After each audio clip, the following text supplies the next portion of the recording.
Hi everyone, I'm Donna Stellhorn, your practical astrologer, and today we are talking about the lunar eclipse.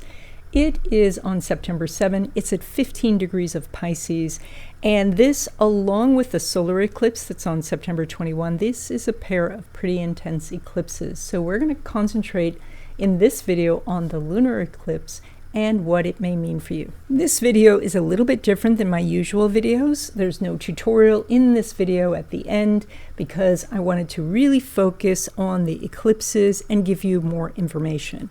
And so those tutorials will be coming back after we finish eclipse season. Okay, Sagittarius.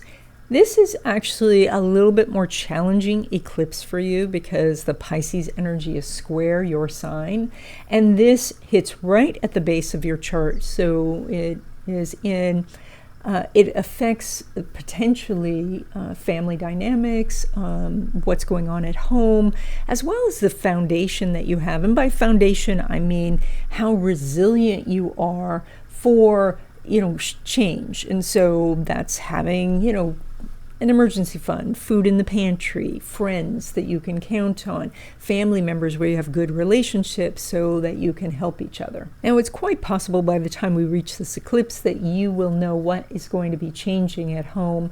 And those can be anything from something big like you're moving to needing to do some repairs or some sort of renovation.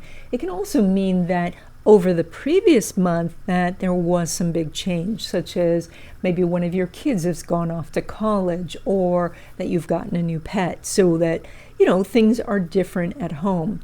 This is also about the family dynamics, and with the eclipse energy, it opens a door to maybe a new understanding about, why you're not getting along, or how people can get along better. This can mean that there is an ending of sorts, and that could be that you just decide, all right, I can't deal with this family member. I'm just going to distance myself just so, I can see it from a new perspective, they can see it from a new perspective. And then over time, maybe something will shift, maybe it won't, but the eclipse is the point where you make the decision about this. There's also a very strong possibility that this is about your sense of freedom, your sense of what you get to do, when you get to do it, and how you want to do it, and how that may or may not go up against family rules, whether those are spoken or unspoken. So this may be a little bit about how you're expressing yourself in the family and whether the family is embracing that or rejecting it. So if you were given the chance to completely change one part of your life, what would it be? Take a moment and think about this, because oftentimes that answer will tell you where the eclipse is falling in your chart.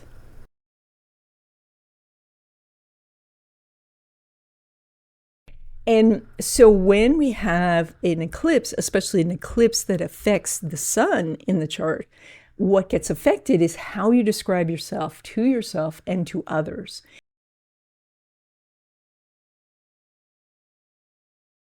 Then, just less than a month later, Venus opposes the eclipse degree, and that happens on October 1st. And that's going to be some sort of maybe announcement about commerce, about prices, about goods, because Venus rules the Taurus energy, which is the stuff that we want to have.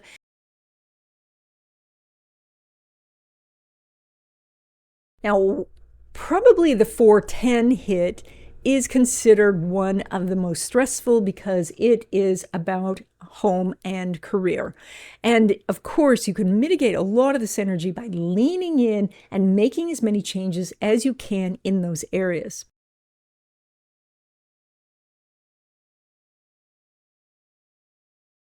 Now, when it comes to love relationships, specifically new love, Mars is making a square to Jupiter, and that is a very strong aspect for meeting someone new for a love relationship. That said, of course, it's an eclipse, and an eclipse brings dramatic changes into a person's life. So that would mean that the person coming in would bring some excitement into your life or some drama.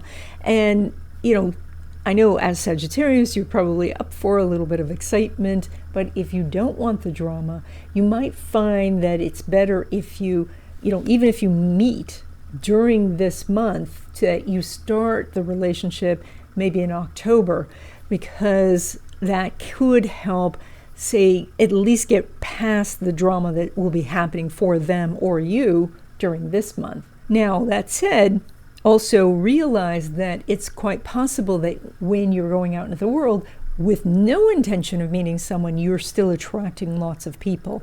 And so it is quite possible that you will meet somebody who's very interested in you over this next 2 weeks. Now, when it comes to existing love relationships, there's no aspect going on between Mercury and Jupiter. And Uranus, of course, is in Gemini, which is opposite your sign. And that means that either you are changing as a person or your partner is. And so that can help strengthen the relationship if you both are understanding and flexible about the change. But if one or both of you is feeling rigid about it and wanting the person not to change, then this could bring some issues. Now, with no aspect going on between Mercury and Jupiter, it's hard to work out issues during this time. And it's not really the time to do it anyway. This is more of a time of just observing and being conscious of how you're changing and how your partner is changing and the possibilities that this has for the future. Now, when it comes to your money, you pull money from Saturn, which is back in Pisces, and that activates energy that you've been working on for the past couple of years. And so this is about going back and looking at ideas that you had, projects that you started, what could be finished over these next few months, basically until next January, actually, while Saturn is still in Pisces. Additionally, this is something where this is energy where you could go back to family members where you already started to talk about maybe doing investments together, maybe planning the family legacy, maybe having some sort of home business where you hire family members. So all of that, again, that you had considered in the past, this is a time to look at it again and see if you can't put it into place. Now, when it comes to money from business or from investments, the moon's not making an aspect with Saturn, but now they're in the same sign. So there is some harmony here, which means that you're making at least what you make usually and perhaps a little bit more. Some of this, though, is that it's not quite time to take action on anything new. It is time to look back and see, how can you make your business more efficient by streamlining the operation? What were the bottlenecks in the past? Or going back to your broker and looking at, are you diversified enough? Are there new investments to consider? Now, when it comes to money derived from career, so that would be a paycheck, Venus is making a sesquiquadrate to Saturn, and that means that it's basically a big can of worms. If you initiate some sort of conversation about this, what's going to happen is they are going to heap responsibilities onto your shoulders, or maybe give you projects you don't want to do, or have you work with people that are not that easy to work with. So unless they are pounding on the door and asking you, please take this, then you can say, and if they're saying that, then you have the ability to negotiate and say, okay, I will do it for X more money. But if you're trying to pursue this at this time, it's going to be challenging, and I would recommend that you wait until October. Now, I have pre-recorded a class on these two eclipses, and this class covers what houses the eclipse is going to fall in your chart and the planets that could be affected. If you want to know more about this class and get access, there is a link in the description. Or consider having a reading, and that link is also in the description.